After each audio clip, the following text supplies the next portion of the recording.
Vous pratiquez un sport régulièrement, mais parfois le mal de ventre se fait ressentir. Ce qui va parfois gâcher le plaisir d'en faire ou de couper court à l'effort qui est en train d'être réalisé. Voyons les principes de base à suivre pour limiter l'apparition des douleurs, que vous ayez des troubles digestifs connus, comme un intestin irritable par exemple, ou rien du tout de connu. Bonjour, c'est Jérémy et commençons tout d'abord avec les aliments qui sont tolérés. En toute logique, vous avez une idée de quelques aliments qui posent problème ou non. Le but est d'éviter les aliments à problème pour consommer des aliments tolérés. Souvent, les aliments riches en glucides naturellement, toutes les formes de sucre seront à regarder pour identifier ce qui pourrait poser problème. Cela peut vraiment demander du travail, ce qui pose problème ou non. La situation que je vais vous citer maintenant paraît évidente, mais je préfère le rappeler quand même. Manger de trop peut créer un mal de ventre. En plus, si c'est un aliment peu digeste pour soi, c'est sûr que la séance ne se passera pas bien. La quantité est toujours un vrai sujet.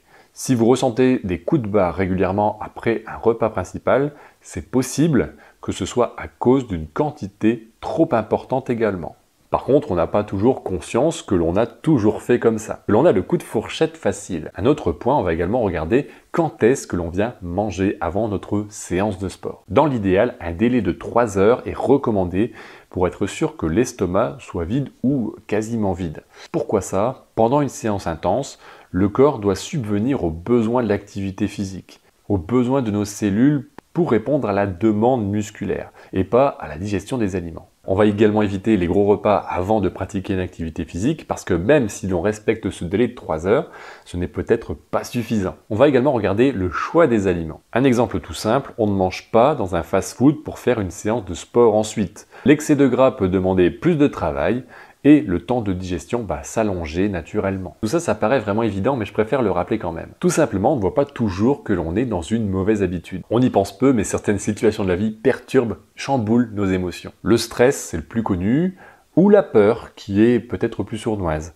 Dans tous les cas, ces émotions négatives peuvent jouer les perturbateurs pour la santé de notre système digestif et le fragiliser. Le facteur émotionnel est de loin le plus difficile à gérer, car on est sur du cas par cas. Les situations émotionnelles perturbantes de la vie vont réagir différemment dans le corps entre une personne et une autre. Entre vous et moi, face à une même situation, le stress pourra avoir une conséquence complètement différente. Certaines personnes ne ressentiront rien, ou en tout cas en apparence peut-être, d'autres auront des boutons, et d'autres auront peut-être un mal de ventre, etc.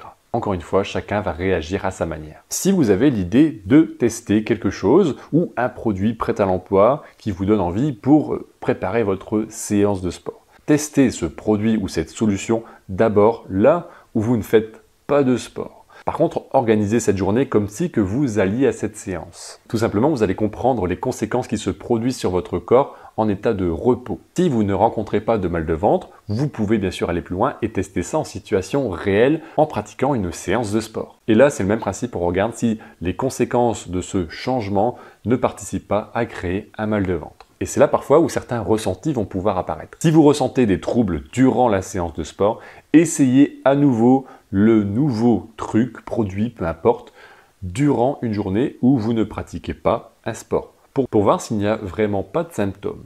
Il est possible que des troubles, des maux de ventre se créent avec le temps à force de consommer le produit. Ce que je vous propose là, c'est une idée parmi d'autres. L'idée est d'avoir une routine alimentaire les jours où vous pratiquez une activité physique. Ça peut être un peu répétitif effectivement, mais pour éviter d'avoir mal au ventre au mauvais moment, c'est une idée. Trouver les causes d'un système digestif perturbé est parfois difficile à identifier. Alors cela peut prendre du temps pour tout comprendre. Et faire le lien également avec l'interaction entre les aliments. Une pêche et un yaourt. Manger une pêche ou manger un yaourt ne pose peut-être pas de problème. Par contre, manger une pêche et un yaourt en même temps peut peut-être poser le problème.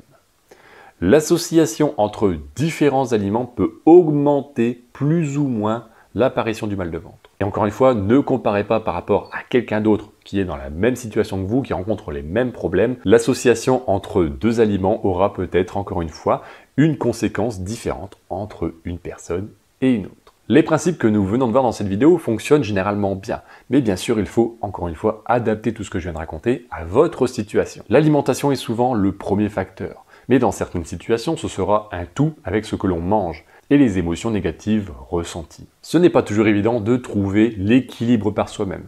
C'est pour ça que je vous propose un accompagnement personnalisé offert si vous souhaitez réellement vous investir dans quelque chose de durable. Pour cela, il suffit de regarder juste en dessous de cette vidéo, vous aurez toutes les informations pour être dirigé dans la bonne voie. Si vous avez des questions sur cette vidéo et sur ce sujet, n'hésitez pas à me les poser dans les commentaires.